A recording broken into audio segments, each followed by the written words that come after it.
In this video, we're going to look at mixed numbers and improper fractions. And before we do that, I want to go back to the last video where we talked about whole numbers and improper fractions. And we said, as an example, I could give you there's 4.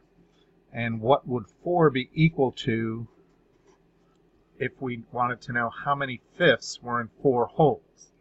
And we said that for each whole, there are 5 fifths. So in 4 wholes, there's going to be 5, 10, 15, 20. 4 times 5 is 20. So 4 is equal to 5 fifths. Well, what if we had something like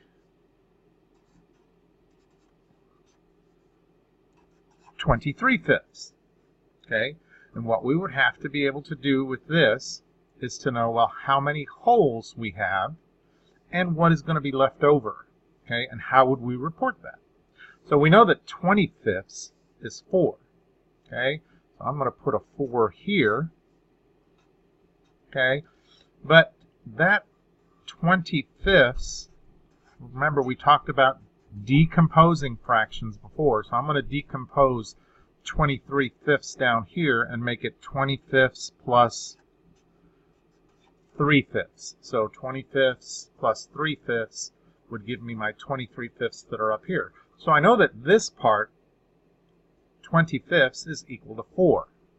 And I also know that I have 3 more left over, so I would have to report that here and report it just as a fraction. So there I have a mixed number. It is whole number and fractions, that's why we call it mixed.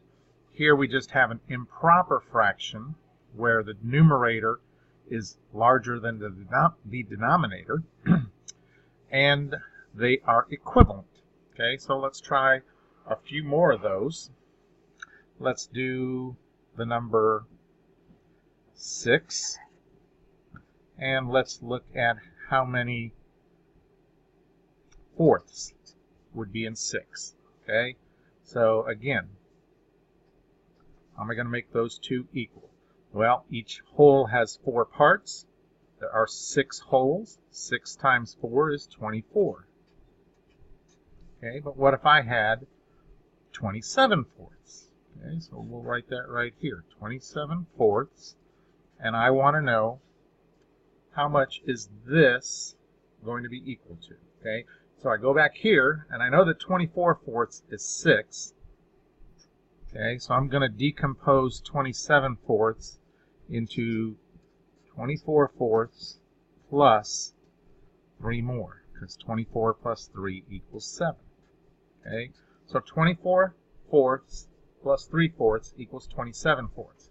And this part I know is equal to 6.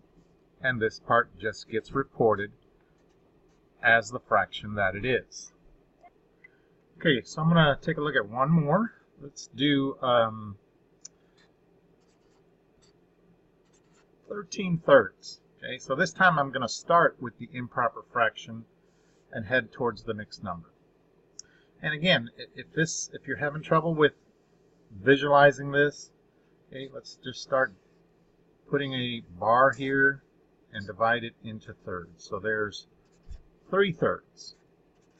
Okay, and if I add a second one, I now have 6 thirds. That's 2 bars. And if I add a third one and divide it into thirds, there is 9 thirds. Okay, 9 thirds. Still not enough, so I'm going to add one more. And now I have 9 plus 3 is 12. I have 12 thirds. Almost there. Now if I add one more, I end up with 15 thirds, which is 5, so I know I'm not going to use all 5. That's too many.